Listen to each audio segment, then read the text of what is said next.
Okay, so I am here with the Hongshu Audio EH-1 and EH-1. This is another combo system where it's an electrostatic headphone and a little energizer. And when I say little, I mean like topping L30 sized. It is quite compact. Yeah, and this is a combo I've seen people talking about online for a while, and I'm really glad that I actually got to see it at the show. It is, I think, probably the cheapest combo system E-Stat people could have available to them. This is a 650 US, and just like an E-Stat, it is extremely open sounding. So the downside of a lot of E-Stats is that they're also quite uncomfortable typically. This does not have that issue at all. It's very easily adjustable. It's got a suspension strap. It's extremely lightweight, but very easy to wear. And yeah, like just putting it on my head right now, there's basically no occlusion at all. I hear everything around me. So I've already listened to this unit and the other pads. So it comes with two versions or two sorts of pads. You get solid leather pads, and then you get perforated leather pads on the outside and on the inner ring here. And the main difference is that the solid pads will have a little more bass extension. The perforated pads will have a little less bass extension, but a little bit of a different mid-range character too. It'll kind of smooth out the 1 to 2 kilohertz region a little bit. If you're familiar with E-Stats, that tends to be kind of a idiosyncrasy of that sort of driver. But with both pads, it's a pretty pleasing sounding headphone. It's definitely lean. I wouldn't necessarily call it bright because actually on my head, it's pretty smooth in the treble. There are no real issues.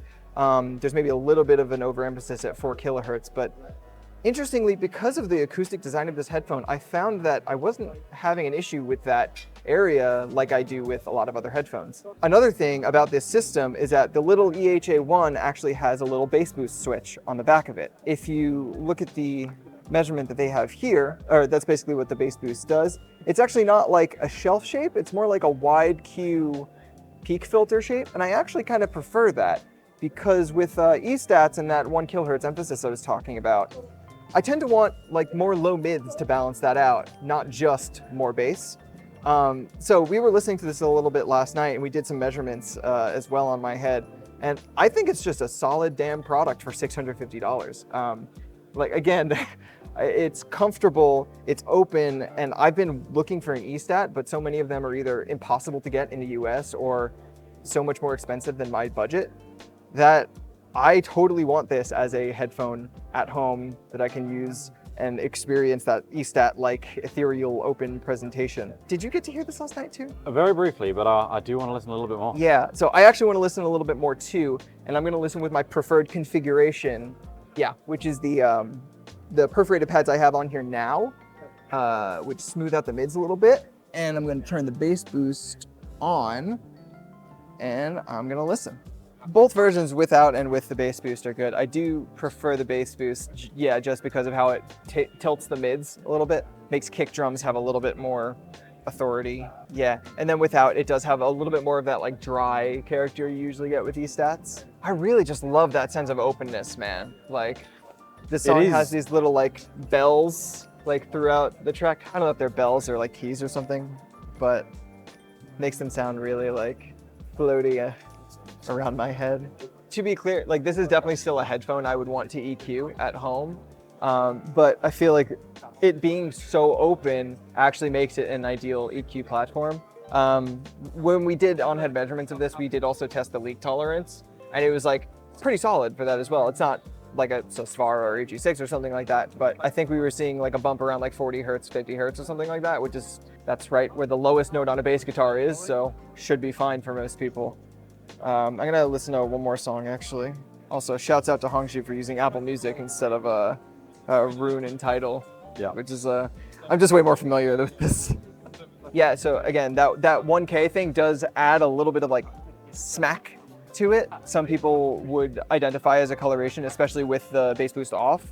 Yeah. With the bass boost on, it does get contextualized a little bit more cleanly into the mids. I don't know, there's actually something I like about not having the bass boost as well. It just makes it sound, I think that ethereal word is like kind of, I think it's kind of lame, but it's lame, but it's apt. Yeah, it just feels like they don't have like density, like they're almost like translucent and just kind of floating in front of you. Yeah, you want to listen? I would love to. Yeah. Taking off the audiophile glasses. Gotta get that seal, man. I think the interesting thing is that it's doing most of the E-Stat things. Like, people who like STAX headphones will like this. Yeah. This isn't one of the ones that is tuned so differently, like an Audio Z Carbon or something, that it doesn't even really resemble a STAX. Yeah, I mean, those are also quite acoustically different. Yeah, that's what I mean, is Yeah. this has a lot more of the kind of almost STAX DNA to it. Yeah. And I will say the bass thing. With the bass boost off, I do get more of a resemblance to what I'm kind of used to with STAX stuff. Yeah. Which isn't necessarily my thing, but I think is a lot of particularly STAX enthusiasts' thing. And the other thing is that the combination of these is so good. Like, the price. Yeah. It's such good value. This is not a perfect headphone. Surely not. But it doesn't need to be. I think the better comparison I'd make is the fact that this sounds a lot better than a lot of STAX do to me. Sure. And it's cheaper, and it includes the energizer. Yeah, like the energizer alone being available is crazy, because energizers at this price are hard to get. No, I'm really actually curious to see how well this energizer itself fares with other Electrostats, because honestly, one of the big problems for Electrostats is that there just are not really any good Electrostat sources that don't cost an arm and a leg. Yeah. So the headphones themselves, I like them. For this much money, these are excellent. Yeah. And there's stuff I would change. I would like a little bit more sub bass. The 1 kilohertz kind of E-Stat honk is definitely there for me. The treble's pretty good. I'm not getting anywhere near as many individual gripes with this as I do on L700, for example. Sure. I actually like this more than L700, just straight up. I think this is a better headphone than L700. I haven't heard it, but I wouldn't be surprised if I felt the same.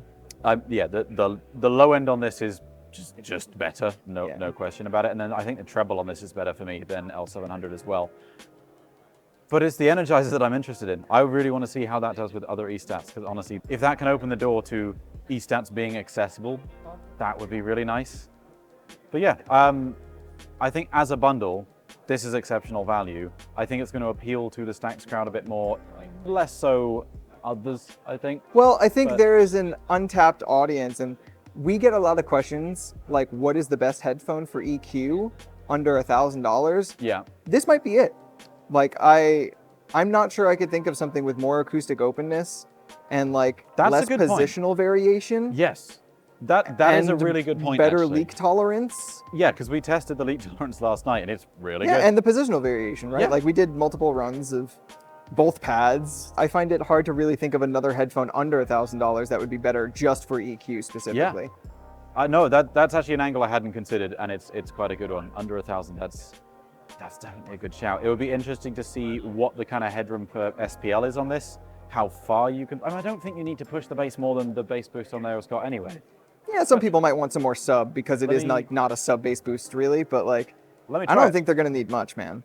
I'll try something stupid. You're gonna play that Overdrive song again? Yep, and I'll put it on bass boost and crank it a bit. I'll bass boost on this as well. Well, you just said people aren't gonna need more bass than it. When he said bass boost on this, by the way, he's talking about the RME 80i2 that the energizers. You can get it like really loud and really bassy. I can get it to distort, but it takes some. If you're getting it to distort, it's too loud, and you should turn it down. Got it. Yeah. So no, as an EQ platform, yeah, that's actually a really good angle, and it's built nicely. It's comfortable. I would like to just tighten those up a bit, but honestly, yeah, no, I'm really excited about the energizer more than anything. yeah, no, it's clear. But the headphones as an EQ platform are good too.